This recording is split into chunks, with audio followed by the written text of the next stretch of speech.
President Bongbong Marcos is now at his weakest. Ayon yan sa isang political analyst sa gitna ng mga kontrobersyang kinakaharap ng kanyang administrasyon at pamilya.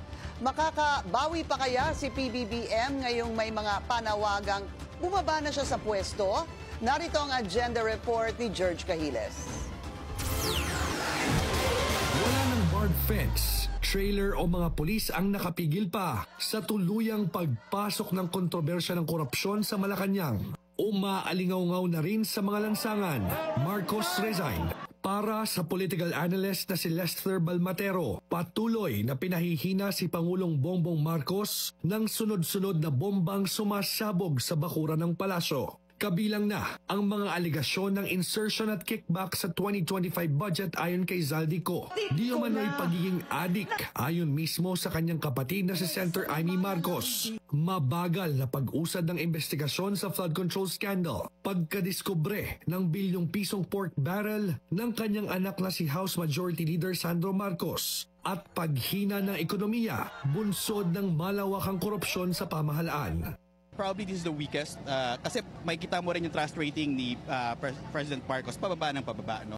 Nitong mga nakarang araw, ang Pangulo na mismo ang nagbibigay ng update sa gumugulong na mga investigasyon sa flood control scandal. No sacred cows anya na maging ang pinsang si dating House Speaker Martin Romualdez kasama na rin sa pinaiimbestigahan. Laglaga na raw ayon sa mga kritiko, pero para sa administrasyon, pagpapakita raw ito na sinsero ang Pangulo. Bagamat nang hihina, posible pa rin naman daw matapos ng Pangulo ang kanyang termino sa 2028. Kung hindi man siya mapaalis completely, no resignation na kinokol ng ibang mga grupo, baka magkaroon ng different calls para mas maging siya, no? To some extent maging lame duck president. At kung sino man yung i-endorse niya by 2028, kiss of death yun. Pero ang mga miyembro ng gabinete, iisa ang tono, tuloy ang serbisyo sa kabila ng eskandalo. Lagi nga ng Pangulo naman sinasabi sa akin na bagamat meron tayong kampanya laban sa korupsyon, dapat yung mga kababayan natin, lalong-lalo na yung mga nasasalanta ng iba't ibang mga disaster, dapat napoprotektahan pa rin sila, tuloy-tuloy yung serbisyo. Ang nararamdaman ng OFWs ngayon, of course, meron silang sama ng loob, sabihin na natin, dahil sa harap ng kanilang paghihirap ay pagkita ng halaga ng pera sa abroad, ay nangyayari itong mga katiwalian sa bayan natin. Pero merong pahatid na pag-asa ang administrasyon ng Pangulong Marcos kasi ang gusto naman ng mga OFWs ay merong investigasyon at may resulta yung mga investigasyon. Well, cool sila. Mas ninervous nga kami.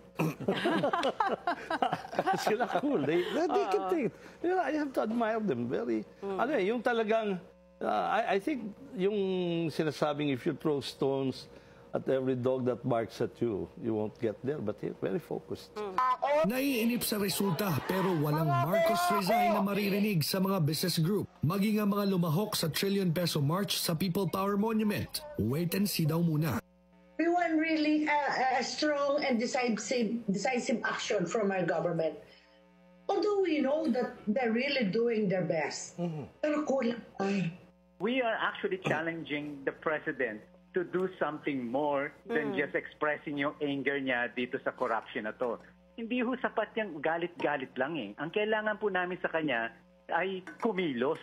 Pero ang tanong, makakabawi pa ba ang Pangulo mula sa kontrobersyang siya mismo ang nagsiwalat sa madla? Mahiya naman kayo sa inyong kapwa Pilipino. Para sa agenda, George Cahiles, Billionaire News Channel.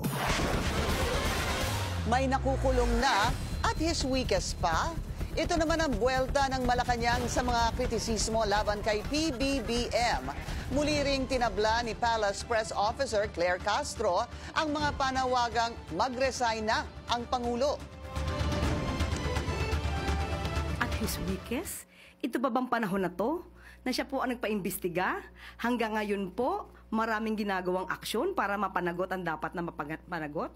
Ang dami na po na napaaresto, marami na po rin na kinasuhan, marami na po na naibalik na pondo. Ito ba yung weakest na masasabi natin? Meron na pong kilala, mga ma-impluwensyang tao na ngayon ay nakakulong na. Yan pa po ba ang sinasabi natin at his weakest?